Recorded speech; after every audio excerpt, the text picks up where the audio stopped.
Hello students, how are you all? Hope that all are fine and safe at home. Today onwards again we are going to start our online classes of 6th class Geography. Are you ready for the class? Yes. Before starting I want to ask one thing to you. Did you complete your holiday homework? Yes. Those who are not completed till now, do it fast. Here today we are going to start our lesson 3. Are you ready? Can we start the class? Here we are starting our third lesson, the Earth's major water bodies. As you know, the large part of the Earth's surface are covered with water bodies. The Earth's surface, large part of the Earth's surface are covered with water, such as oceans, seas, rivers and lakes. Oceans and seas are filled with salt water and rivers filled with fresh water and lakes may have fresh water or salt water. Sometimes it will be fresh water or sometimes it will be salt water. Okay. See, you can see one figure here. See, look at the figure. Okay, and in the middle part you can see one line. What is that? It is called equator. What is this? It is called equator. It is an imaginary line. Okay, it is an imaginary line.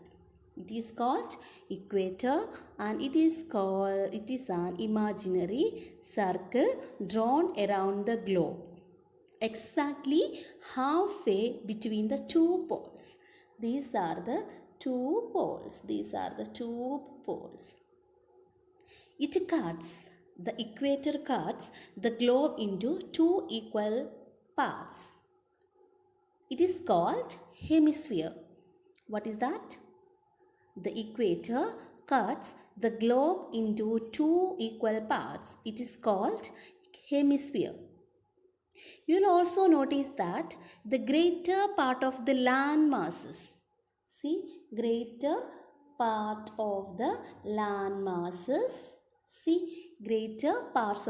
masses in the northern hemisphere. This is the northern hemisphere. Okay.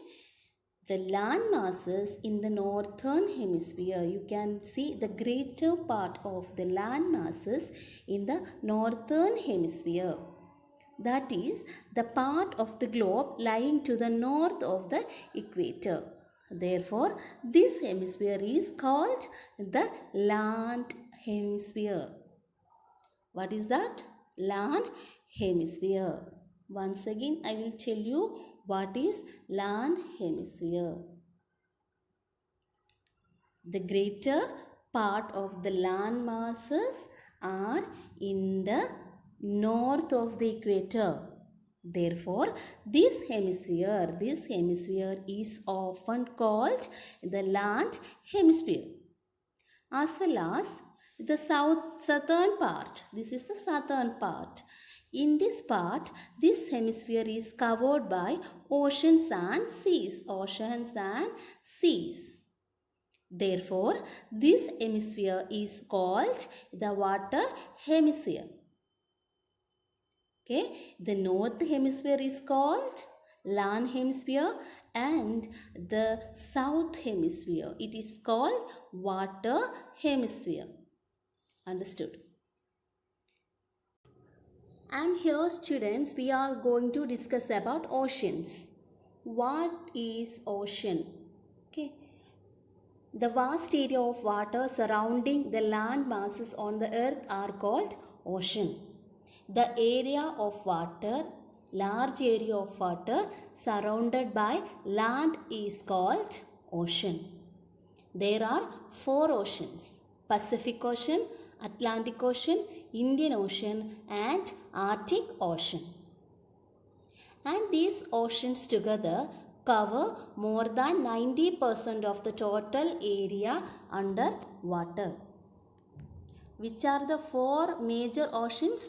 Pacific Ocean, Atlantic Ocean, Indian Ocean and Arctic Ocean. These together cover more than 90% of the total area under water. Now we are going to learn about the one and important ocean. What is that? Pacific Ocean. Pacific Ocean, it is the largest ocean of the world. Pacific Ocean is the largest ocean of the world. It spreads over almost 1/3 of the globe. It spread 1/3 of the globe. See how big it is. And Mariana Trench is the Mariana Trench. What is Mariana Trench? It is the deepest portion of the earth. It lies under the Pacific Ocean. Mariana Trench lies under Pacific Ocean. And what is the shape of Pacific Ocean? It is circular in shape. It is circular in shape. And now we will discuss about the Atlantic Ocean. Atlantic Ocean. It is the second largest ocean of the world, but it is half that of the Pacific Ocean. See, Atlantic Ocean is the second largest ocean of the world, but it is half of the Pacific Ocean. And what is the shape of the ocean? It resembles the letter S. It resembles the letter S. Okay, and now we will discuss about the third one, the Indian Ocean. This ocean covers about 1/5 of the total area under oceans and seas. What is the shape of Indian Ocean? It is triangular in shape. It is triangular in shape. And here we are going to see Arctic Ocean. Arctic Ocean lies to the north of the continent of North America. And Arctic Ocean surrounds the North Pole. It surrounds the North Pole. And it is very close to North Pole, so that it remains covered with ice throughout the year. Why Arctic Ocean always covered throughout the year covered with ice? What is the reason? Because it is very close to the pole. That is the reason, North Pole. Okay. And apart from these four oceans, there is a Southern Ocean. What is the another name of Southern Ocean? Antarctic Ocean. What is that? Antarctic Ocean. Which surrounds the continent of Antarctica. And it is formed by merging of the Pacific, Atlantic and Indian Ocean.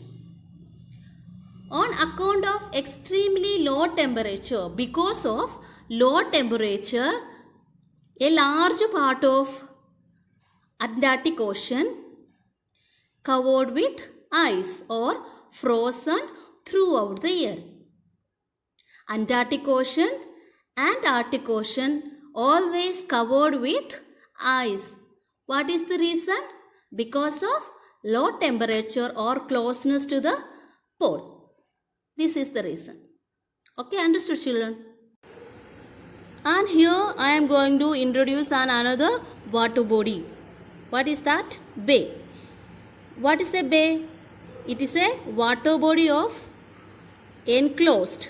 It is a water body enclosed by a curve in the shore of a larger water body.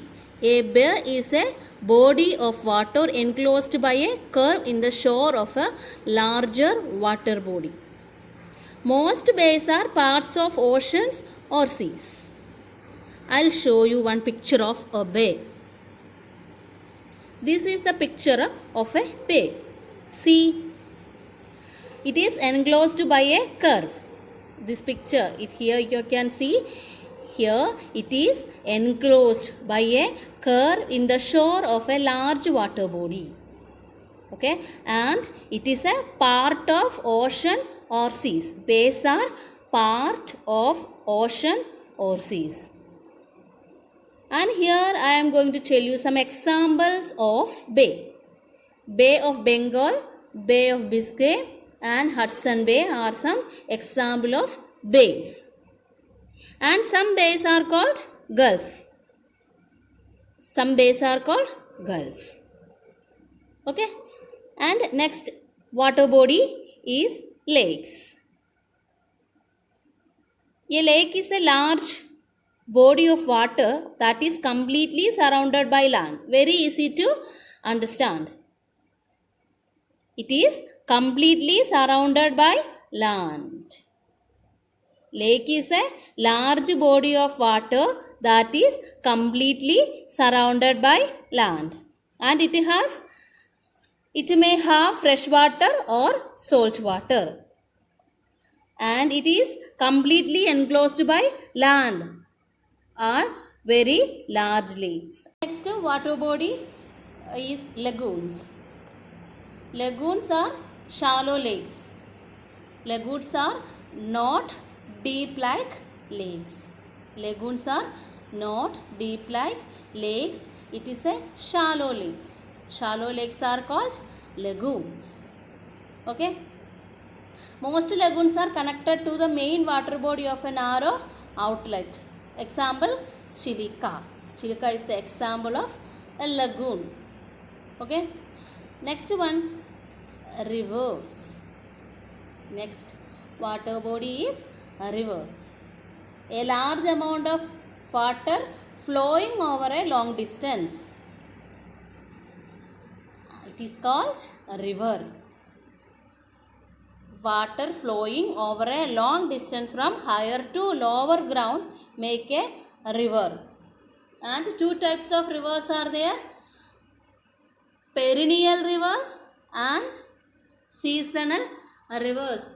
Perennial rivers and seasonal rivers. Rivers that have water all the year, it is called perennial rivers. Perennial rivers are filled with water in every season, throughout the year. And seasonal water, we can see seasonal rivers in some seasons only. These rivers rise in the very rainy region, and rivers that do not have water all the year around are called seasonal rivers. Okay children, two types of rivers, perennial rivers and seasonal rivers. Rivers that have water all the year are called perennial rivers. Rivers that do not have water all the year are called seasonal rivers.